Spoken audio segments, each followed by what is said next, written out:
Mes grands-parents ne voulaient pas me voir. Danny évoque ses rapports compliqués avec sa famille. À l'occasion de la sortie de son film La vie pour de vrai, Danny Boone s'est longuement confié dans les colonnes du Parisien sur sa carrière mais aussi sur son enfance. Des années marquées notamment par ses relations compliquées avec les parents de sa mère qui l'ont rejeté. En pleine promotion de son nouveau film, La vie pour de vrai, dans lequel il a notamment offert des rôles à son acolyte Camera et à Charlotte Gainsbourg. Danny Boone évoque, au fil de ses interviews, sa vie de famille, mais également son enfance ou encore ses amitiés. Avec Camera, l'acteur et réalisateur de 56 ans forment un binôme inséparable. Pendant le tournage du film, les deux comédiens ont d'ailleurs vécu en colocation, un souvenir qu'a évoqué avec humour Danny Boone récemment. Sur le plateau de Télématin, j'ai même eu qu'à chez moi. Il est un peu turbulent, rire. Il était super.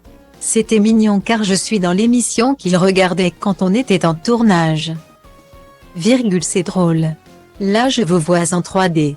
C'est comme si je me levais pour le tournage.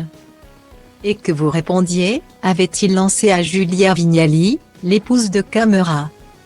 Papa de 5 enfants, Danny Boone a une vie personnelle très remplie, lui qui avait d'ailleurs révélé que le personnage de son film adepte des applications de rencontres lui avait été inspiré par son fils aîné, Mehdi. Dans un long entretien accordé aux Parisiens, le réalisateur s'est épanché sur son enfance. Lui qui est né d'un père kabyle et d'une mère française. Une double culture dont Danny Boone est très fier. Mais qui a beaucoup dérangé ses grands-parents maternels. Les carrières artistiques démarrent toujours d'une faille. Moi, ma faille, c'était le rejet de ma famille maternelle vis-à-vis de ma mère qui avait épousé un kabyle. Mon père n'a jamais dit du mal de mes grands-parents, ce que j'ai trouvé très classe. Ils étaient racistes, a-t-il expliqué. Puis de poursuivre, j'ai essayé de comprendre pourquoi il ne voulait pas me voir. Alors que mon arrière-grand-père, qui avait connu la guerre de 14, et qui était mon idole, et sa femme, était si ouvert. Une histoire familiale empreinte de blessures.